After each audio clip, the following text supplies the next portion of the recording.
Hello student, मैं राकेश चौधरी आप सभी का RC math zone YouTube channel पर स्वागत करता हूं। सभी पहले चैनल को सब्सक्राइब करें, लाइक करें। हमने अभी तक 3.5 तक पढ़ लिया। आज हम 3.6 के बारे में चर्चा करेंगे। 3.6 में हमारे यहाँ पर एलसीएम और एचसीएफ ज्ञात करना है। हमने अंकों का एलसीएम और एचसीएफ पढ़ा है पिछली कक्षाओं में। अब हम यहाँ पर बीजीय व्यंजकों का एचसीएफ और एलसीएम पढ़ेंगे। लघुत्तम समापवर्ती और महत्तम समापवर्ती। लघुत्तम समापवर्ती क्या होता है? लघुत्तम समापवर्ती वह होता है कि कोई ऐसी संख्या जिसमें दी गई संख्याओं का पूरा पूरा भाग चला जाए, हम उसको एलसीएम या लघुत्तम समापवर्ती कहते हैं। सबसे पहले एलसीएम। एलसीएम क्या होगा? इसको हम बोल सकते हैं लघुत्तम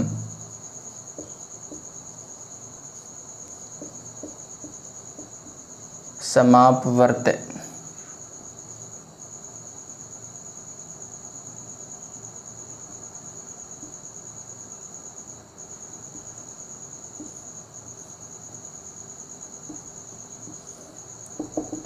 लघुत्तम समापवर्ती क्या कहलाएगा?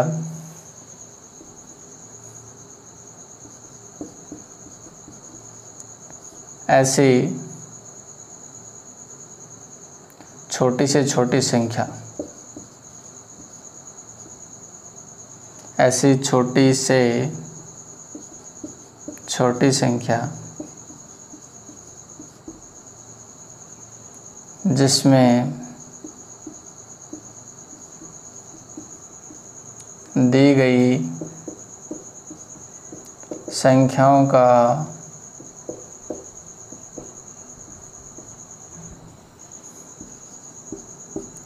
पूरा पूरा भाग चला जाए।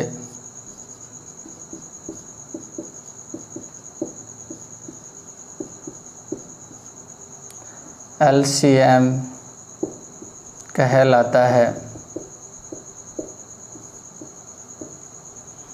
ठीक है, ये हो गया अपना लघुत्तम समापवर्ती। ये हम कह सकते हैं कि वह संख्या जिसके अंदर दी गई संख्याओं का पूरा पूरा भाग चला जाए उसको हम एलसीएम या लघुत्तम समापवर्ती कहते हैं। इसी प्रकार दूसरा होता है अपना एचसीएफ, महत्तम।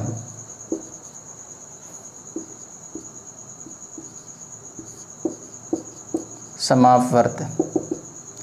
महत्तम समापवर्ती क्या होगा? यहाँ पर देखिए नाम से ही पता चल रहा है महत्तम। महत्तम समापवर्ती क्या होता है कि वह बड़ी से बड़ी संख्या, बड़ी से बड़ी संख्या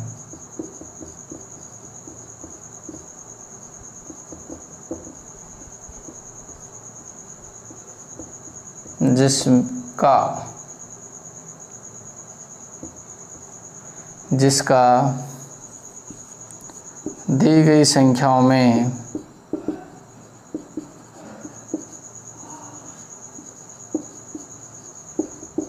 पूरा पूरा भाग चला जाए।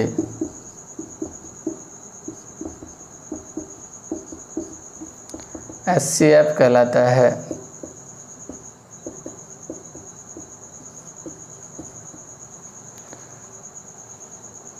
एचसीएफ महत्तम समापवर्ती क्या कहलाता है कि वह बड़ी से बड़ी संख्या, जिस संख्या का, वह बड़ी से बड़ी संख्या जिसका अपने को जो संख्या दी गई है उन संख्याओं में पूरा पूरा भाग चला जाए, हम उसको एचसीएफ कहेंगे, महत्तम समापवर्ती। जैसे बात करें अपन ये इधर ले लेते हैं, एक ने अपने ले लिया 8 और एक ले लिया 24। 8 और 24 में ऐसी कौन सी बड़ी से बड़ी संख्या है जिसका दोनों में भाग जाता है? वह हमारा क्या कहलाएगा? एचसीएफ। हम क्या करेंगे? दोनों के गुणनखंड कर लेंगे। 8 के गुणनखंड कर लेंगे। 2 का भाग दिया, 4 आ गया, फिर 2 का भाग दिया, 2 आया, फिर 2 का भाग दिया, 1 आ गया। इसी प्रकार 24 का निकाल लेंगे। 2 का भाग दिया, 12 आ गया, फिर 2 का भाग दे रहे हैं, 6 आ गया, फिर 2 का भाग दिया 3, और फिर 3 का भाग दिया 1। दोनों में कितना कॉमन आ गया? 2 3 बार कॉमन आ रहा है, तो 2 गुणा 2 गुणा 2 बराबर कितना हो गया? 8। 8 वह बड़ी से बड़ी संख्या है जिसका भाग 8 के अंदर भी जाता है और 24 के अंदर भी जाता है। हम अगर इससे बड़ी संख्या लेते हैं, जैसे 12 है, 12 का भाग 24 में तो चला जाएगा लेकिन 8 के अंदर नहीं जाएगा, इसलिए ये क्या कहलाएगा? इसका HCF कहलाएगा, कि वह बड़ी से बड़ी संख्या जिसका भाग दोनों संख्याओं में चला जाए वो क्या कहलाता है, HCF कहलाता है। सबसे पहले मैं यहाँ पर पढ़ेंगे LCM।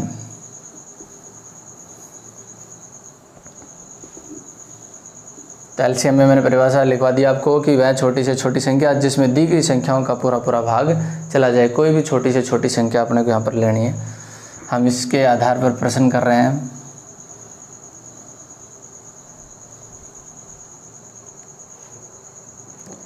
तीन पॉइंट 6 पहला ही क्वेश्चन दे रखा है, निम्नलिखित व्यंजकों के लघुत्तम समापवर्ती ज्ञात कीजिए, जिसमें आपको दे दिया गया पहला दे रखा है 24 इंटू x² YZ, और दूसरा दे रखा है 27x4 y² z², 27x4 y² z²। तो यहाँ से देखिए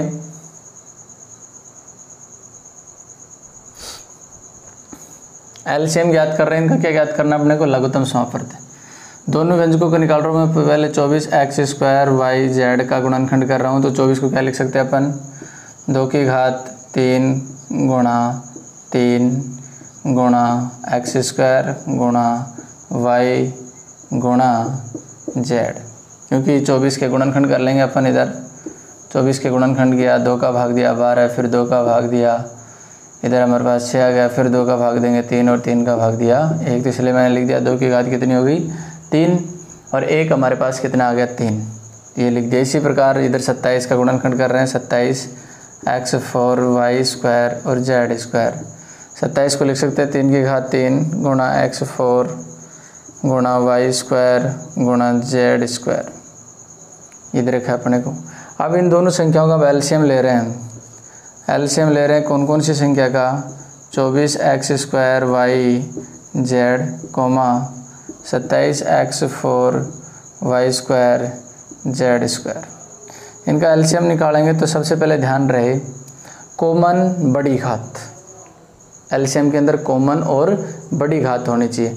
तो कॉमन और बड़ी घात लेंगे तो यहाँ पर देखिए सबसे पहले कॉमन यहाँ पर 2 है, लेकिन यहाँ पर 2 नहीं है, यहाँ पर 3 है, यहाँ पर भी 3 है, लेकिन 3 की घात कितनी कॉमन आएगी, 3 की घात 3। इसी प्रकार यहाँ पर x² है, यहाँ पर क्या है हमारे पास x4, तो x4 बड़ी घात आ जाएगी। यहाँ पर y है, यहाँ पर y², तो बड़ी घात क्या हो जाएगी y²। यहाँ पर z है और g z² है, तो यहाँ पर क्या हो जाएगा z²। सोल्व कर रहे हैं, ये 27 हो गया, x4 y² z², ये हमारा क्या कहलाएगा, LCM कहलाएगा, इन दोनों व्यंजकों का LCM।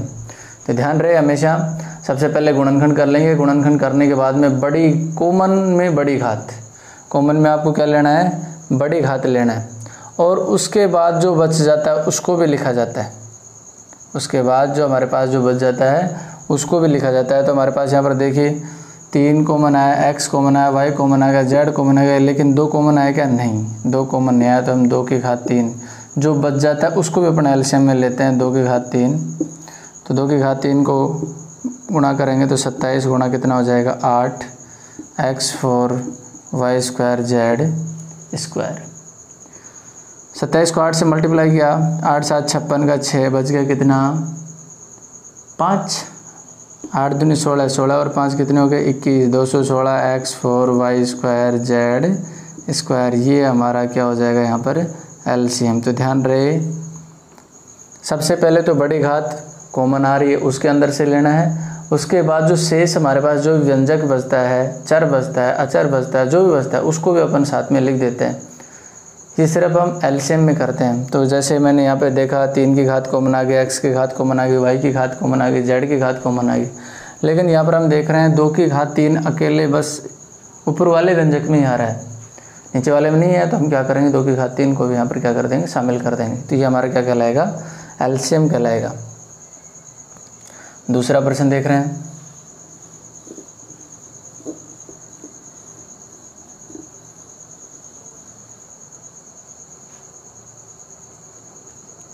यहाँ पर दे रखा है x² - 3x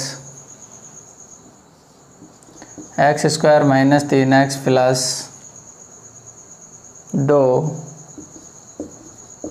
और x4 plus X cube, x4 plus X cube minus 6x square, ये दे रखा है। इसके अपने को एलसीएम याद करना है, दोनों के गुणनखंड कर लूँगा। पहले मैं इसके कर लेता हूँ, फिर इसके कर लेता हूँ।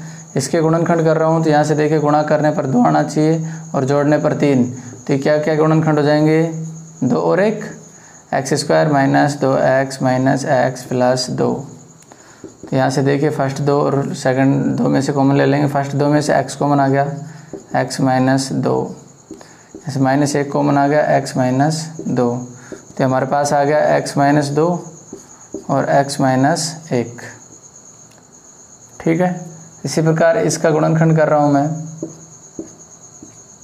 यहाँ पर देखिए x4 कॉमन आ जाएगा, क्या बचा, एक्स स्क्वायर कॉमन आ जाएगा, x square plus x minus 6 बच गया। गुणा करने पर 6 आना चाहिए, घटाने पर 1 बचना चाहिए, तो 3 और 2 हो जाएगा, x square plus 3x minus का 2x माइनस 6।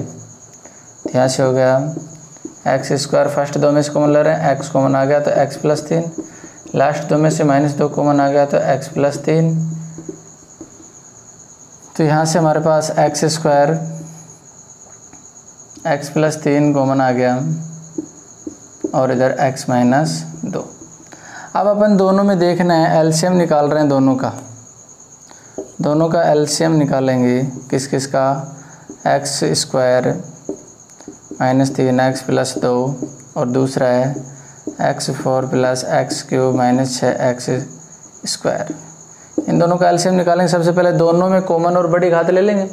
दोनों में कॉमन क्या दिखाई दे रहा है, x माइनस 2 कॉमन दे रहा है, उसके अलावा कुछ कॉमन नहीं है तो सबको लिख दो, x माइनस 1, x प्लस 3 और x स्क्वायर। इसको संतुलित करके लिख रहा हूँ मैं, x square x minus 1, x minus 2 और x प्लस 3।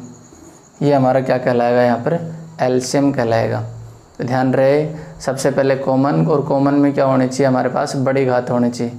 उसके बाद जो शेष हमारे पास जो बचता है उसको भी हम एलसीएम में शामिल करते हैं, मल्टीप्लाई कर देते हैं उसका भी। तो यहाँ से हमारे दूसरा प्रश्न था जो द्विघाती समीकरण के द्वारा हमने इसके गुणनखंड करी और उसके बाद हमने इनका एलसीएम निकाला। इसका तीसरा आप करोगे, इसका चौथा मैं करवा रहा हूँ, जो कि बड़ा ही सिंपल दे रखा है।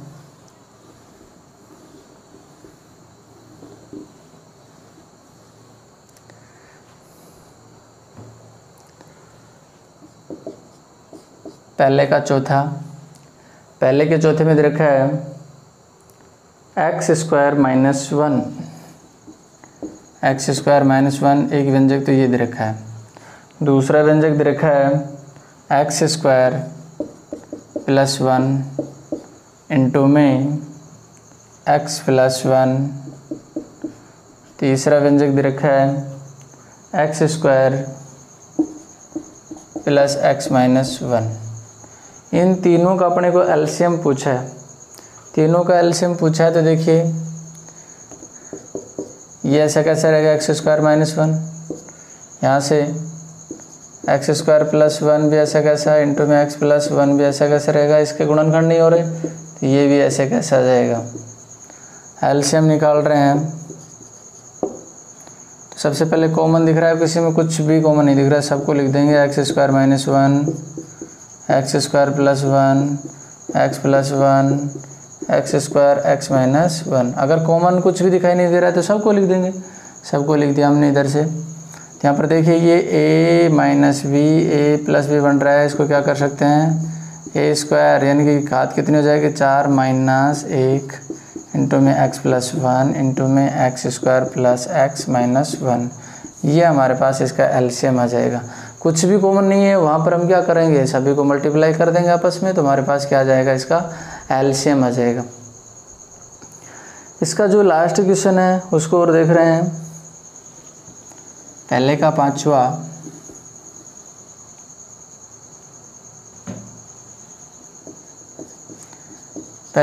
दे रखा है 18 into 6x4। 18 into 6x4 plus x³ minus x²। दूसरा व्यंजक दे रखा है 45x6 25x6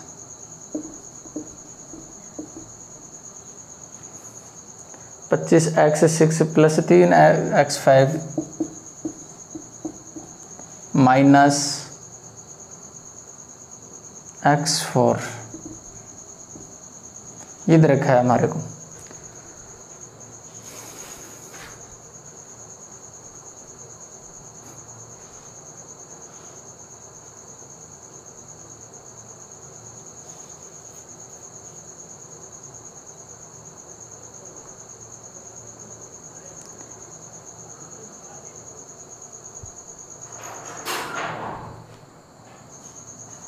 सॉरी ये 25 नहीं है, 2x6। ठीक है, तो यहाँ से देखिए सबसे पहले इसके गुणनखंड कर रहे हैं, इसके 18 के गुणनखंड कर लेंगे। 18 में 2 का भाग दिया 9, फिर 3 का भाग जाएगा 3, फिर 3 का भाग जाएगा 1। तो हमारे पास यहाँ पे हो जाएगा 3 की घात 2 गुणा 2। यहाँ से हमारे पास क्या कॉमन आ जाएगा, x² कॉमन आ गया, x² कॉमन आ गया। ये बचा इधर 6x² प्लस x माइनस 1। ठीक है, इसको आगे कर रहे हैं 3x² गुणा 2 गुणा x²। गुणा करने पर 6 आना चाहिए, घटाने पर हमारे पास कितना बच जाना चाहिए, 1 बच जाना चाहिए। ऐसे कौन कौन सी संख्या हो जाएंगी, 3 और 2। 3 को 2 से गुणा किया तो 6 और 3 में से 2 गया तो कितना बच जाएगा, 1 बच जाएगा। तो 6x² प्लस 3x माइनस का 2x माइनस 1। आगे सरल कर लेते इसको, 3 की घात 2 गुणा 2 गुणा x²। यहाँ से देखिए फर्स्ट 2 लास्ट 2 में से कॉमन लेंगे, फर्स्ट 2 में से 3x कॉमन आ गया, क्या बचा 2x प्लस 1। और लास्ट 2 में से हमारे पास -1 कॉमन आ जाएगा, कुछ भी नहीं है तो 2x प्लस 1 भी यहाँ बच गया हमारे पास। तो आगे सरल किया तो 3x² गुणा 3² 2 गुणा x²। 1 आ गया 2x प्लस 1 और 1 हो गया 3x माइनस 1। ये हमने एक व्यंजक को सरल कर लिया। इसी प्रकार से हम दूसरे व्यंजक को सरल कर रहे हैं। 45 के गुणनखंड कर लेंगे। 45 के गुणनखंड किया तो सबसे पहले 3 का भाग गया 15 आ गया, फिर 3 का भाग दिया 5 आ गया, फिर 5 का भाग दिया 1, यानी 3 की घात 2 गुणा 5। उसके बाद इसमें से x4 कॉमन आ जाएगा, x4 बाहर कॉमन आ गया। अंदर क्या बचा 2x² प्लस 3x माइनस 1। गुणा करने पर 2 आना चाहिए और गुणा करने पर 2 आना चाहिए।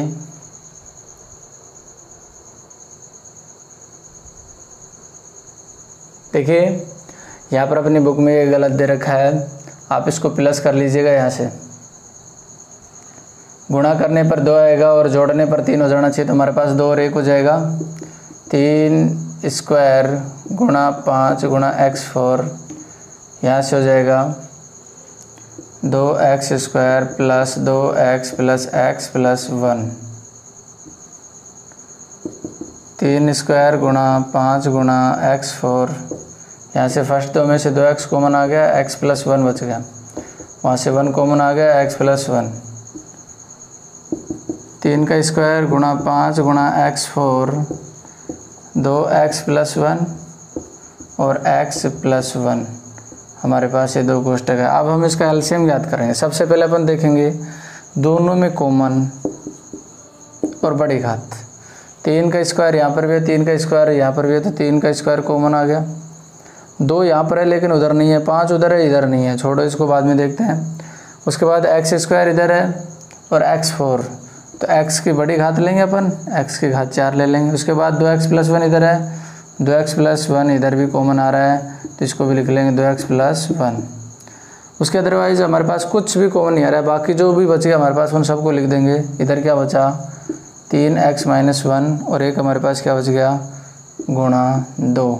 उधर क्या बच रहा है, एक तो 5 बच गया, एक हमारे पास क्या बच गया x प्लस 1, ये सब बच रहा है। अब सरल कर लेंगे। 3 की घात 2 का मतलब कितना हुआ 9 गुणा x4 गुणा 2x + 1 3x - 1, 2 को इससे गुणा किया तो कितना हो गया 10 हो गया, गुणा x + 1, 10 को गुणा कर दो 9 से, कितना हो जाएगा 90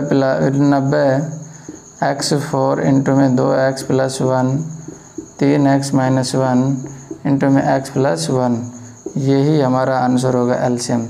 सबसे पहले अपन क्या करते हैं, बड़ी घात लेते हैं, दोनों में जो कॉमन है उसकी बड़ी घात ले लेते हैं। बड़ी घात के अलावा, कॉमन के अलावा जो भी शेष बचता है उन सबको हम फिर साथ में लिख देते हैं। तो ये था हमारा एलसीएम ज्ञात करना। कोई भी व्यंजक दे रखा हो, कोई भी बहुपद दे रखा हो, उसको एलसीएम ज्ञात करने के लिए मैं फिर से बता रहा हूँ, हमेशा कॉमन के अंदर से बड़ी घात लेंगे, कॉमन में से बड़ी घात लेंगे और उसके अलावा जो भी शेष बचता है उस सबको भी क्या कर देंगे, हम गुणा कर देंगे, वो हमारा क्या कहलाएगा एलसीएम। एलसीएम होता क्या है कि वह छोटी से छोटी संख्या जिसमें दी गई संख्याओं का पूरा पूरा भाग चला जाए, वह लघुत्तम समापवर्ती, या हम उसको एलसीएम बोल सकते हैं। इसके बाद हम चर्चा कर रहे हैं एचसीएफ के बारे में।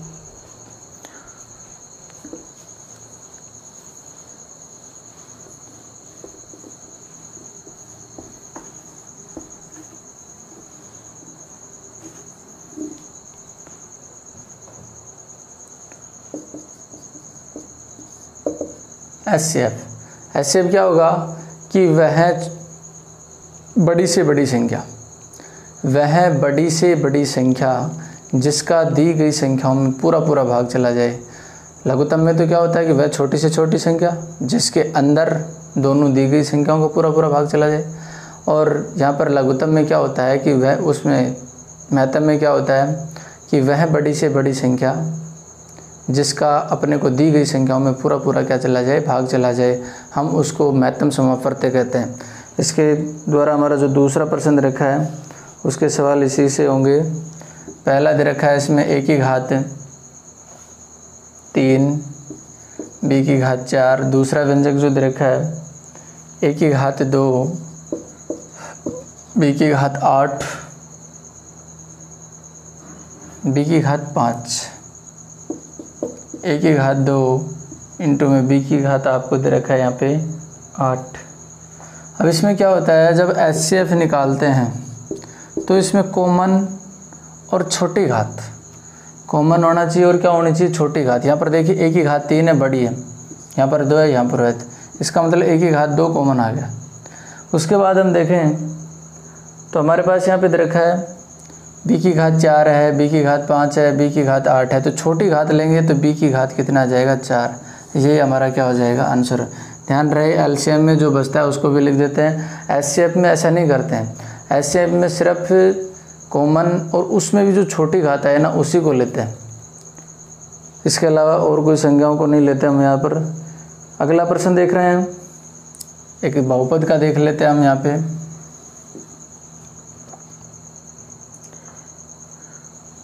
तीसरा क्वेश्चन,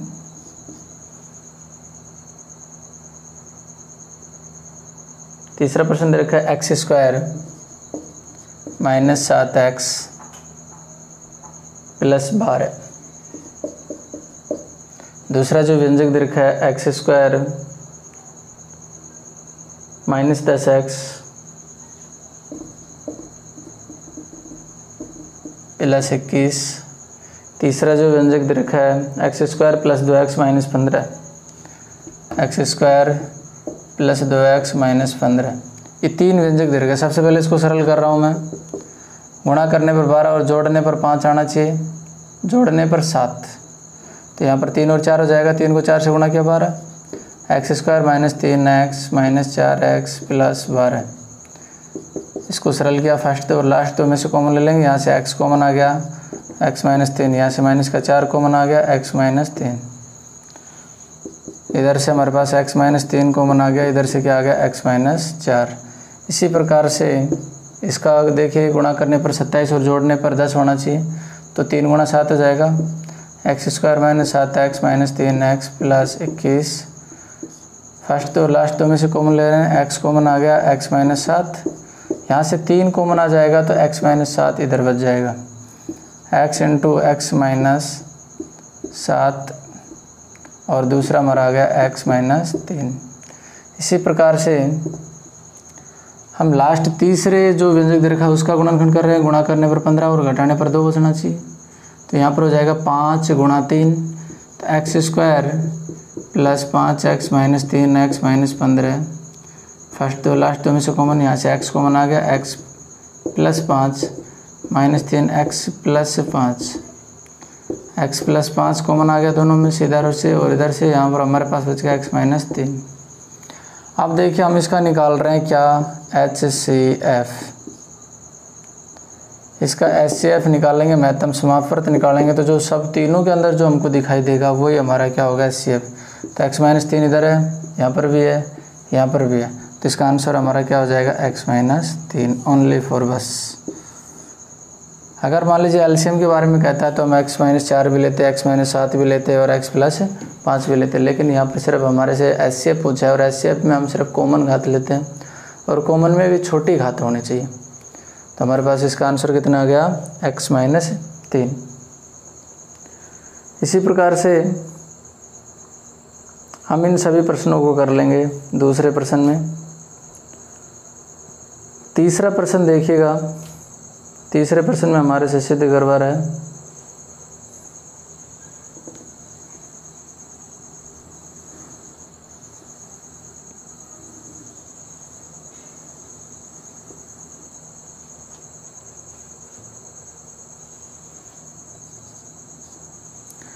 तीसरे प्रश्न में कहा गया है ux is equal to x minus 1 का whole square. ux is equal to x minus 1 का होल स्क्वायर, और एक देखा है vx is equal to x square minus 1। आगे प्रश्न में कहा गया है तो संबंध LCM गुणा HCF बराबर a गुणा b की जांच करके बताओ, ऐसा प्रश्न में कहा गया है। तो सबसे पहले अपन क्या कर रहे हैं, LCM और HCF निकाल लेते हैं दोनों का। सबसे पहले मैं LCM निकालूँ, इसको मैं इस प्रकार से लिख सकता हूँ x माइनस 1 इंटू में x माइनस 1। तो LCM में देखें, या फिर इसको लिखा जा सकता है x माइनस 1 x प्लस 1। यहाँ पर कितनी घात है, 2 घात है। तो LCM सबसे पहले निकाल रहे हैं हम, तो 2 घात, LCM में हमेशा बड़ी घात लेते हैं। तो x माइनस 1 का होल स्क्वायर और बच गया क्या, x प्लस 1।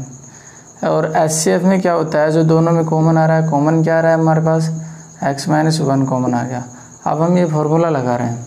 सबसे पहले हम इसका LHS ले लेते हैं। LHS क्या दे रखा है, LCM गुणा HCF। LCM क्या आया, x माइनस 1 का होल स्क्वायर इंटू में x प्लस 1 और x माइनस 1, ये आ गया हमारे पास। तो इसको सरल किया तो हमारे पास क्या आ गया, x माइनस 1 का होल स्क्वायर, यहाँ पर a प्लस बी और a माइनस बी हो गया, तो क्या हो जाएगा, x स्क्वायर माइनस 1। ये हमारा LHS हो गया। इसी प्रकार से हम इस बार ज्ञात कर रहे हैं RHS हो क्या है यहाँ पे, a गुणा b। a क्या है, x माइनस 1 का होल स्क्वायर, b क्या है, x स्क्वायर माइनस 1। तो दोनों पार्ट हमारे बराबर आ रहे हैं, तो नीचे लिख देंगे LHS बराबर RHS, और यही अपने को यहाँ पर सिद्ध करना था।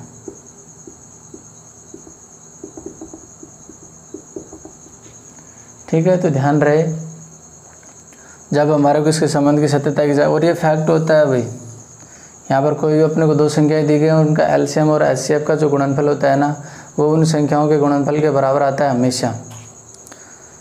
उसके बाद इसका जो लास्ट क्वेश्चन है, चौथा प्रश्न, वो देख रहे हैं हम।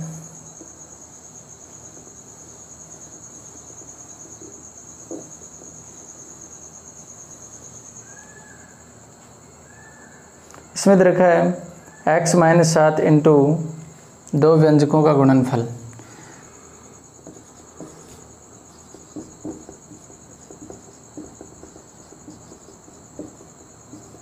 दो व्यंजकों का गुणनफल दे रखा है x minus 7 into x square plus 8x, x square plus 8x plus 12, ठीक है। और इसका जो दे रखा है व्यंजक का महत्तम समापवर्तक यानी कि HCF दे रखा है, वो दे रखा है x प्लस 6। तो उसने हमारे से एलसीएम पूछा है, तो हम सूत्र लगाएंगे a गुणा b is equal to HCF गुणा LCM। इन दोनों का जो गुणनफल दे रखा है x माइनस 7 इंटू में x square plus 8x plus 12। HCF दे रखा है हमको x प्लस 6, हमको ज्ञात करना है यहाँ पर LCM। यहाँ पर देखिए x माइनस 7, इनके टुकड़े कर लेते हैं, गुणा करने पर 12 और जोड़ने पर 8 होना चाहिए। तो एक्स स्क्वायर गुणा करने पर 12 और जोड़ने पर 8, 6 गुणा 2 हो गया, 6x plus 2x plus 12, x plus 6 गुणा LCM। x minus 7, first 2 last 2 में से कॉमन ले लिया जाएगा, x कॉमन आ गया तो x प्लस 6 बच गया, और यहाँ से प्लस 2 कॉमन आ गया तो x प्लस 6 बच गया। x प्लस 6 इंटू में LCM, x minus 7, x plus 6 और x प्लस 2। x प्लस 6 का इसमें क्या लग जाएगा, भाग, और इधर हमारे पास आ जाएगा LCM। x प्लस 6 से x प्लस 6 कैंसिल हो गया, तो जो LCM आ गया वो आ गया x माइनस 7 और x प्लस 2, दोनों को गुणा भी कर सकते हैं।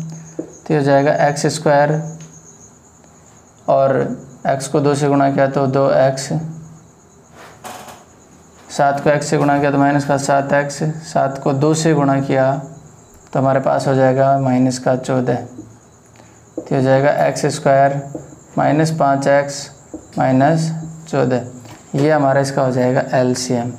तो ध्यान रहे, इस प्रकार से हम HCF और LCM में सत्यता की जांच भी कर सकते हैं। तीनों चीज़ों में से हमारे को एक चीज़ तो आपसे पूछेगा 4 चीज़ों में से, और एक चीज़ आपको गायब होगी, उसको ज्ञात करना होगा।